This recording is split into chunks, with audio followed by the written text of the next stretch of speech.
Welcome. Today we will study about the genetic code.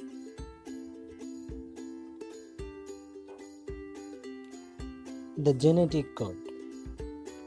We know DNA stores the genetic information, but mRNA contains the actual words that are translated into proteins by the ribosome. The sequence of bases that encodes a functional protein molecule is called a gene. mRNA is a complementary molecule which copies the genetic information from the DNA during its transcription. You can see in the picture that the DNA is acting as a template strand from which after transcription mRNA is produced with triplet code words, and from mRNA which after being translation on ribosome produce different type of proteins.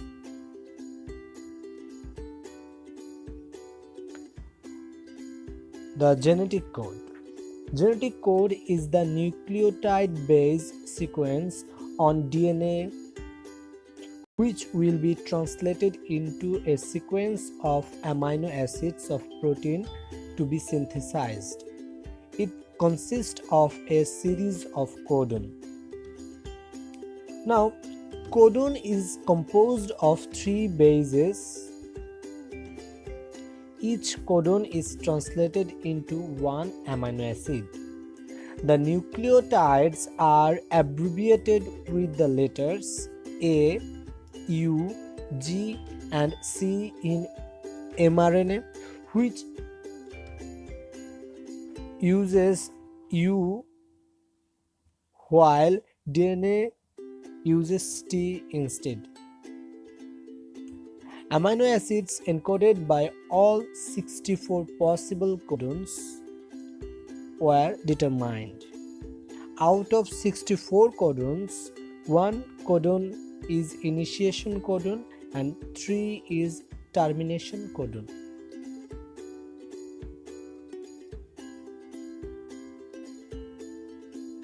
Now, the genetic code. The salient features of these genetic code are they are triplet codons, they are non-overlapping, non-punctuated, degenerated, unambiguous, universal, they have ovuling phenomenon, they have terminator codon and initiator codon. Now, the triplet code. The genetic instructions for a polypeptide chain are written in the DNA as a series of 3 nucleotide words. Triplet code could specify 64 codon for 20 amino acids. And now we will know why is genetic code is a triplet code. You can see that if the triplet code is a single code, then we will get only 4 codons, and if we use doublet code we will get 16 codons, but if we use them as a triplet code we can get 64 possible codons. And you know that we have 20 amino acids, so 4 codons and 64 codons are not applicable or cannot be applicable for 20 amino acids, but if we get 64 codons then there is a possibility to get codons for 20 amino acids.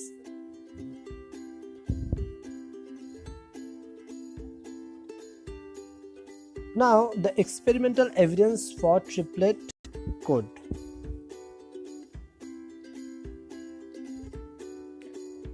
Experimental work of Francis Crick, Leslie Burnett, Brenner, R.J. Watts to be provided the solid evidence for a triplet code.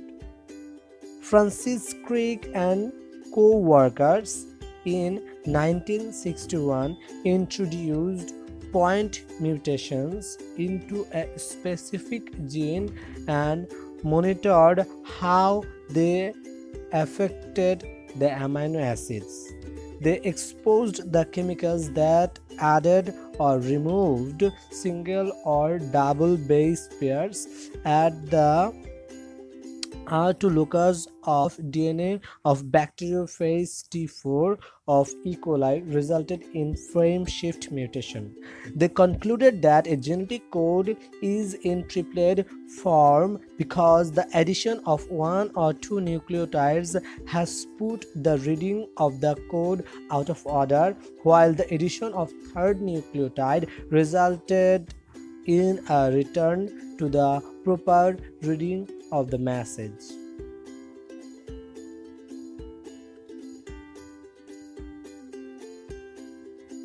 Now you can see that the original DNA sequence with GAC, GAC, GAC, GAC, and the amino acid sequence of that RNA are aspartic acid. But when we add one base, the amino acid sequence is altered, like first aspartic acid, then glycine, and the rest of our arginine. When we added two base, the amino acid sequence again altered and we get aspartic acid, tryptophan, and rest of our threonine. But when we added three base, we get one extra leucine, but the rest of our again are aspartic acid. So the amino acid sequence altered and then restored. So we can say that after adding three sequence, we have our previous amino acid sequence. Deciphering of the codon or codon assignment. Deciphering the genetic code required determining how four nucleotides could encode more than 20 amino acids. These nucleotides are arranged in a non-overlapping fashion.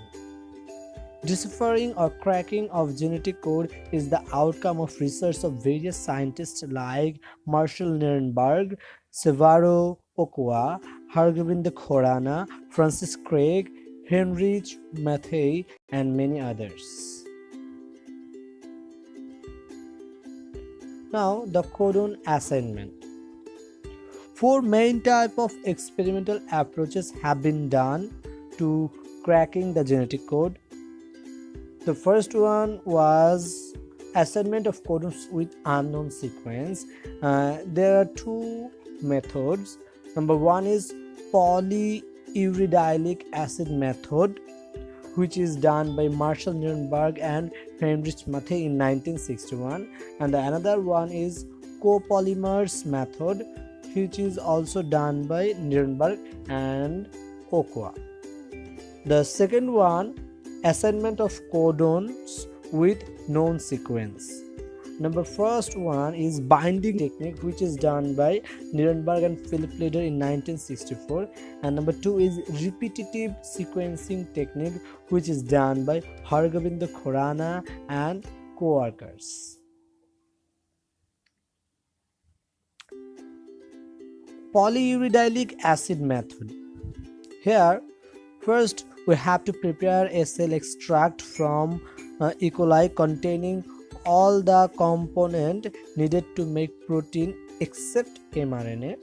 Then we have to add a synthetic mRNA prepared by polynucleotide phosphorylase enzyme containing only one nucleotide repeating base such as poly-U, and the results will be the polypeptides containing a single amino acid.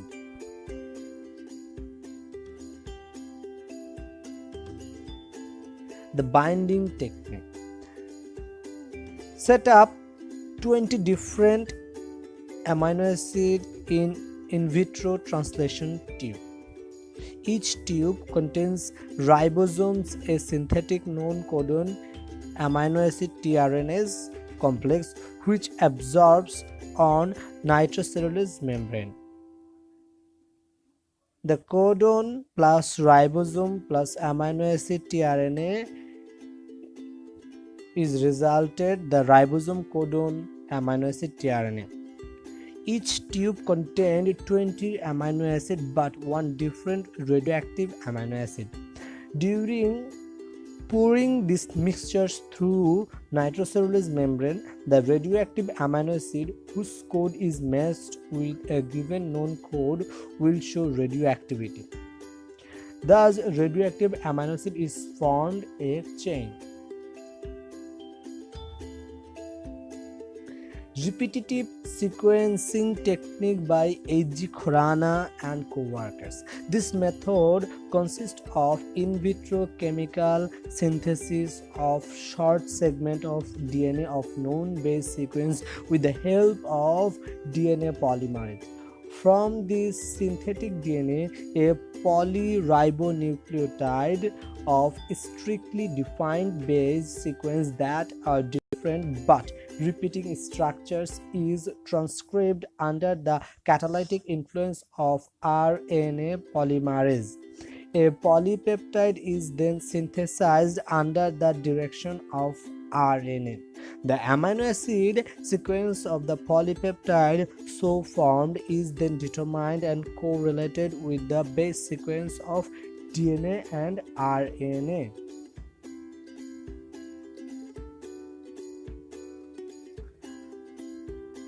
In the figure, you can see the whole process of the synthesis of polypeptide under the direction of RNA, which is done by H.G. Khorana.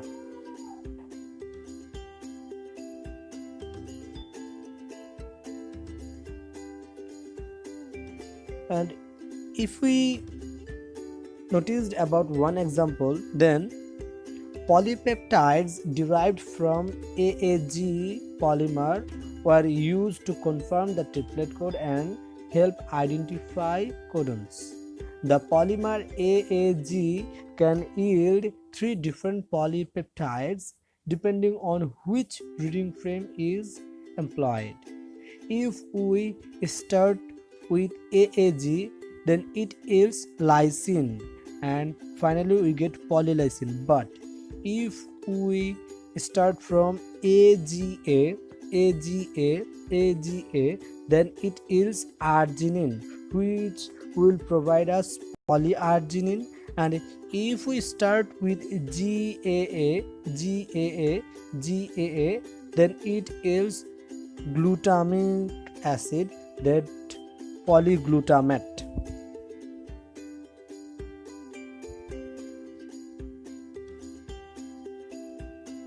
Khorana and co-workers concluded 3 points. The base sequence in DNA specifies the sequence of amino acids in proteins. Number 2, the information contained in DNA is conveyed through RNA. Translation of RNA proceeds from its 5' hydroxyl end towards its 3' hydroxyl end. And number 3, the genetic code is triplet and non-overlapping in nature. The results obtained from this polypeptide synthesis in combination with the results obtained from the binding technique of Nirenberg and co-workers lead to the deciphering and establishment of the genetic code. The degeneracy of the code. The code is degenerate, meaning that some amino acids are specified by more than one codon.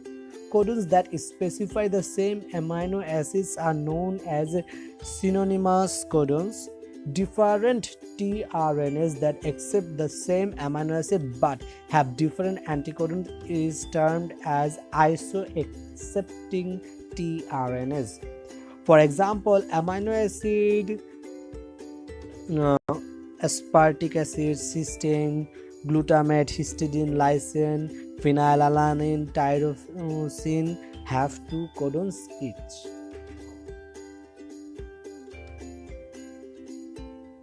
Now, the Ubbling phenomenon.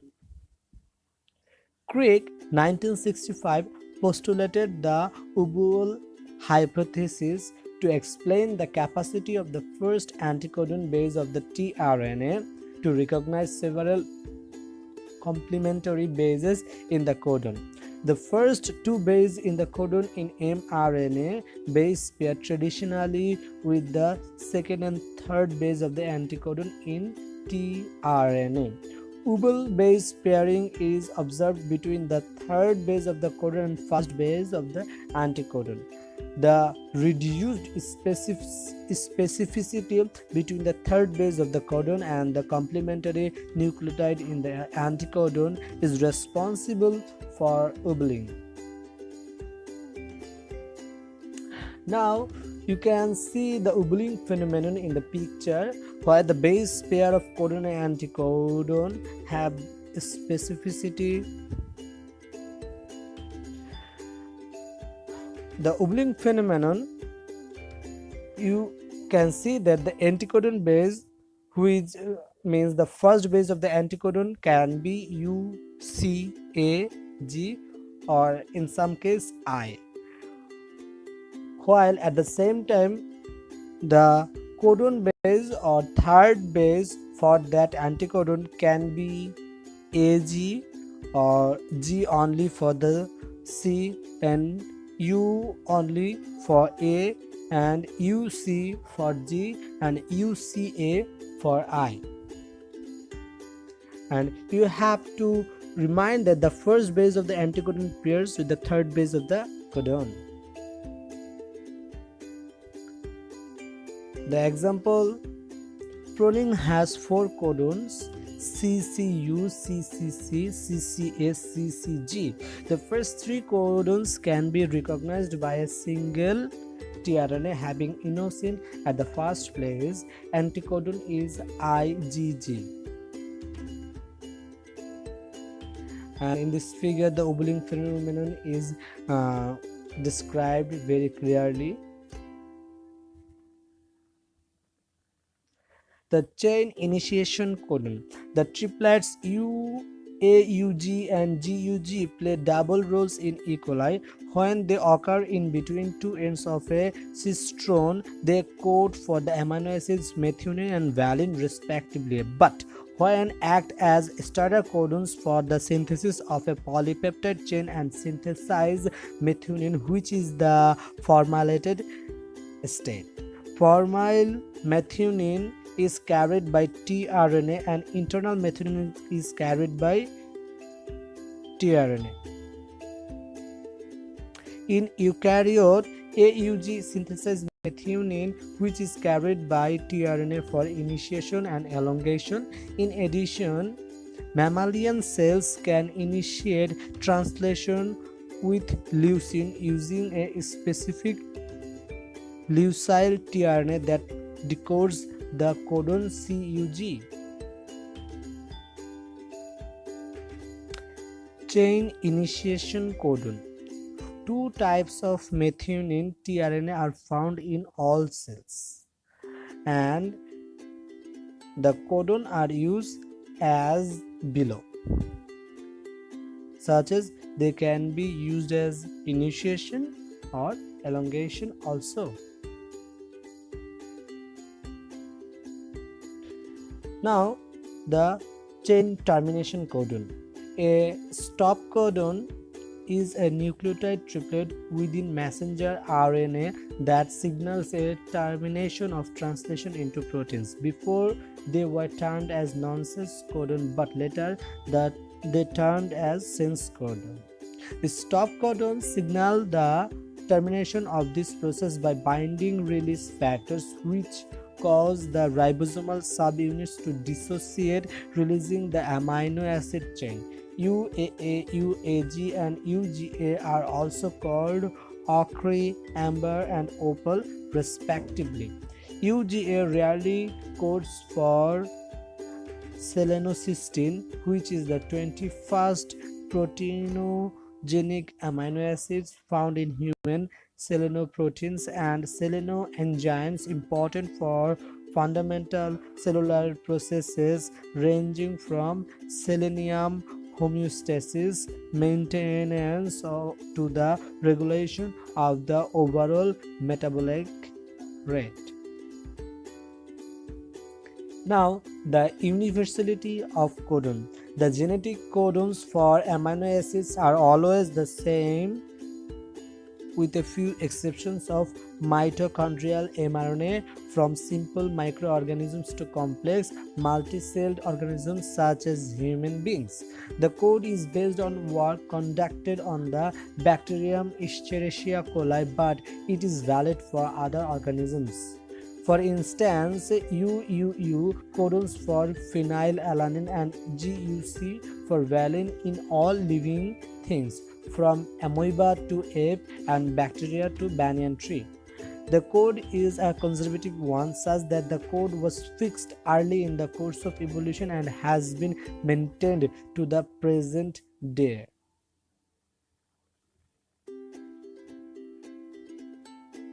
And now the genetic dictionary. We know that the code are triplets.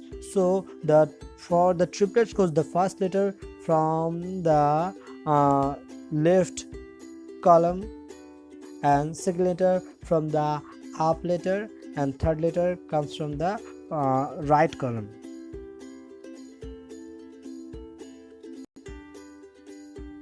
And how to read the genetic code dictionary. A code consists of 3 nucleotides. Read in the sequence indicated by the column heads. For example, ACU codes threonine. The first letter A is read in the first letter column, the second letter C from the second letter column, and the third letter U from the third letter column. Most amino acids are encoded by more than one codon. For example, threonine is encoded by 4 codons: ACU, ACC, ACA, and ACG, which differ from one another only in the third position.